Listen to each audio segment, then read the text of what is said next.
Viewers, welcome to my channel. আজকে আমরা এই ভিডিওতে 2016 সালের যে প্যানেল ক্যান্সেল হয়েছিল মহামান্য কলকাতা হাইকোর্টে এবং তারপর সেটা সুপ্রিম কোর্টে গিয়ে স্টে পড়ে, তারপর সমস্ত ঘটনা তো আমরা জানি, বিভিন্ন ডেটে যে হিয়ারিং, তার বক্তব্য আমরা সবাই শুনেছি।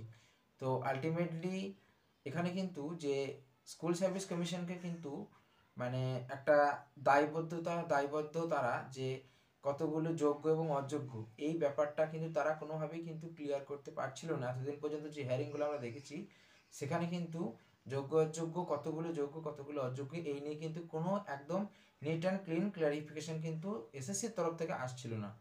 কিন্তু আলটিমেটলি কেসের সমস্ত পক্ষের সওয়াল জবাব শেষ হওয়ার পরেও আমরা যেটা নিউজ চ্যানেলের থেকে জানতে পেরেছি সেটা দেখবে যে এখন কিন্তু এসএসসি চাইছে তাদের তরফ থেকে একটা জবাব দিতে।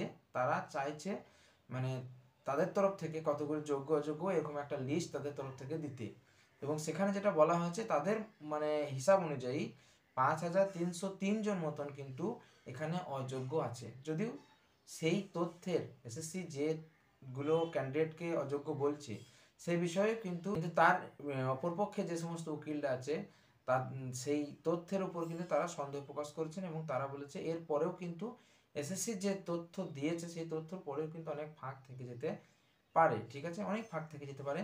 তো এইটাই যে একদম ঠিকঠাক সেটাও বলা যাবে না। যেটা বিরোধী মানে ওইদিকে যে উকিলরা আছে, যেটা ফিরদৌস শামীম, তারপর বিকাশ রঞ্জন ভট্টাচার্য, তাদের মতে এই যে তথ্য 5303 জন যে অযোগ্য, এইটাই কিন্তু একদম 100% সঠিক বলে কিন্তু মেনে নেওয়া যায় না। তাছাড়া এসএসসি যে প্যানেল যে পরে যে মানে অনেক লেট হয়েছে, যেটা দ্বিতীয় কাউন্সিলিংয়ে যে অনেক লেট হয়েছে, তার একটা মানে যুক্তি হিসেবে এসএসসি যেটা বলতে চাইছে যে দক্ষিণ দিনাজপুর জেলার এখানে এখানে আর্টিকেলটা দেখলে বুঝতে পারবে, দাড়িভিট স্কুলের দক্ষিণ দিনাজপুর জেলার দাড়িভিট স্কুলে একটা ঘটনা ঘটেছিল। উত্তর দিনাজপুর জেলার দাড়িভিট স্কুলে একটা ঘটনা ঘটেছিল যে সেখানে বাংলা শিক্ষকের পরিবর্তে অন্য একটা শিক্ষক যাওয়ায় বিশাল একটা হাঙ্গামা সৃষ্টি হয়, এবং সেখানে এখানে দেখো আর্টিকেলে পোস্ট করে মেনশন করা আছে, উত্তর দিনাজপুরের দাড়িভিট স্কুলে বাংলার বদলে অন্য বিষয়ে শিক্ষক পাঠানো নিয়ে গোলমাল শুরু হয় এবং গুলিবিদ্ধ হয়ে সেখানে 2 তরুণের কিন্তু মৃত্যু হয়। এসএসসির দাবি সেই গোলমাল যাতে অন্য কোথাও পুনরাবৃত্তি না হয়, সেহেতু তারা দ্বিতীয় দফার কাউন্সিলিংয়ের কথা ফের যাচাই করে বলার কথা তারা কিন্তু বলেছিল, এবং সেটা তৎকালীন যে শিক্ষামন্ত্রী পার্থ চট্টোপাধ্যায় ছিলেন তাকেও কিন্তু জানানো হয়েছিল। কিন্তু প্রশাসনিক কারণে এই পদ্ধতি 2018 থেকে 2019 সালের ফেব্রুয়ারিতে হয়ে গিয়েছিল। 2018 থেকে 2019 সালের ফেব্রুয়ারি পর্যন্ত কিন্তু এটা চলে যায়। যেটা ওদের মতে আর কি, এসএসসির মতে বা যে যুক্তি এসএসসি দেখাতে চাইছে যে কেন এত লেট হলো সেকেন্ড কাউন্সিলিংয়ের লিস্ট বার করার জন্য। ঠিক আছে, সেটা হচ্ছে যে ওখানে ওই ঘটনাটা 2018 সালে ঘটনাটা যেটা ঘটেছিল ওই উত্তর দিনাজপুর দাড়িভিট স্কুলে, সেহেতু এরকম যেন মর্মান্তিক ঘটনা কোথাও না ঘটে তার জন্য পুনরাবৃত্তি করে সেকেন্ড কাউন্সিলিং তারা কিন্তু করাতে চাইছিল, এরকম তাদের যুক্তি। ঠিক আছে, তো কিন্তু আবার এখানে অনেকজন বলছে যে যদি তাই হয় তাহলে যে ঘটনার কথা এখানে উল্লেখ করা হয়েছে উত্তর দিনাজপুরের দাড়িভিট, সেখানে এতদিন পর্যন্ত কোনো সিআইডি তদন্ত কিন্তু এখানে করা হয়নি। 2023 সালে আলটিমেটলি মহামান্য হাইকোর্টের নির্দেশে এখানে কিন্তু এনআইএ তদন্ত শুরু হয়, কিন্তু এখানে দেখো সেটা এখানে মেনশন করা আছে 2023 সালে এনআইএ তদন্তের নির্দেশ দেয় কলকাতা হাইকোর্ট। এছাড়াও কলকাতা হাইকোর্টে একাধিক মামলার জন্য কাউন্সিলিং বারবার থমকে ছিল বলে এসএসসি কিন্তু উল্লেখ করেছে। মানে এই যে প্রসেসিংয়ে এত লেট, পরে কেন মানে ডেট পেরিয়ে যাওয়ার পরেও কেন নিয়োগ করা হয়েছে সেইটার যুক্তি তারা এইটা দেখাচ্ছে যে এই একটা ঘটনা বললাম, তাছাড়া বিভিন্ন কেস যেটা চলছে তার জন্য কিন্তু এখানে সমস্যা হয়েছিল সেটা বলে এসএসসির যুক্তি। তাছাড়া লাস্ট টাইম দেখে বলা আছে শূন্যপদে নিয়োগের সুপারিশের থেকে কিভাবে নিয়োগপত্র বেশি হলো তা নিয়ে যখন প্রশ্ন উঠছে যে শূন্যপদ যা ছিল তার থেকে কেন এক্সট্রা নিয়োগ করা হলো, তখন এসএসসির তরফ থেকে যেটা বলা হয়েছিল যে এসএসসির জবাব এই সুপারিশপত্র দিয়েছিল তারা, এসএসসি বলছে তারা সুপারিশপত্র দিয়েছিল, আর নিয়োগ করেছিল কারা, নিয়োগ করেছিল কিন্তু মধ্যশিক্ষা পর্ষদ। হয়েছে, নিয়োগপত্র পেলেও অনেকেই সেই শূন্যপদে যোগ দেয়নি, সেই সুপারিশপত্র বাতিল করে পরবর্তী চাকরিপদ থেকে নতুন সুপারিশপত্র দিয়েছিল কমিশন, কিন্তু পর্ষদ তা করেনি।